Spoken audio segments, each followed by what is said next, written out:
Part 3 this week, we'll look at the teams that have a lot of work to do, and we will start with the Seattle Sounders. How do you like the way they're shaping up so far?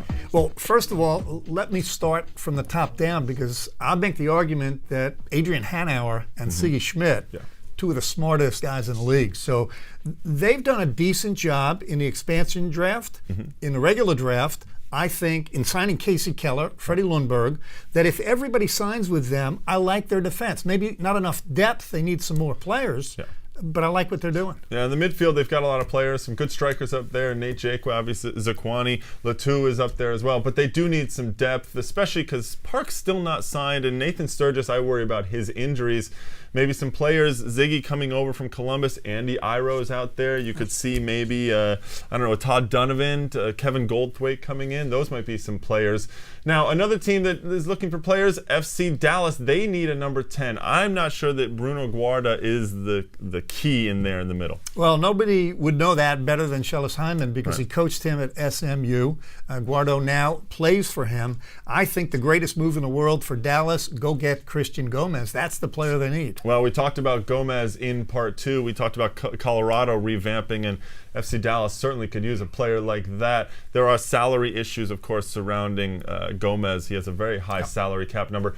Maybe a cheaper option? Emmanuel Ekpo from Columbus, the Nigerian player, had a good season last year.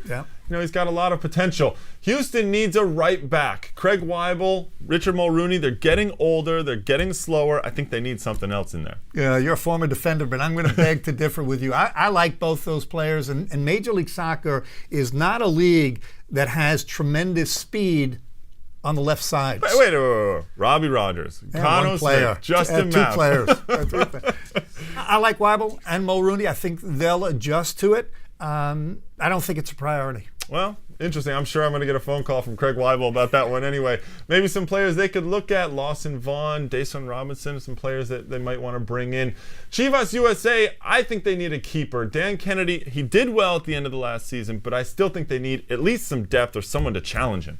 Well, I was surprised when Preki passed in the draft on Stefan Frei, but I'll go back to last year. I predicted that Will Hesma early in the season would be a very good goalkeeper. That turned out right. I feel the same about Kennedy. I like this kid. I've seen him play limited, but I think he's got what it takes. Well, DC is going to be looking for a couple of center backs. The Gonzalo twins are on their way out. McTavish and Janicki, good young players, but maybe not the answer quite now. Yeah, Greg, when you talk about a void in the central part of the defense, I don't think you need babies, first-year players. I think you need men. Now, a couple of players to think about. Maybe Andy Iroh again. Aaron Pitchkolin also. New England have a question mark at center back. Michael Parkhurst having gone to Scandinavia. Pick up the phone, call them. Parkhurst, come home. Too cold over there. Well, we're going to be back in 2 weeks. The teams are already training, and we're going to be with them all the way through. If you have any questions or comments, if you like our new format, email us at extratime@mlsnet.com. And join us in 2 weeks, and we'll kick it around.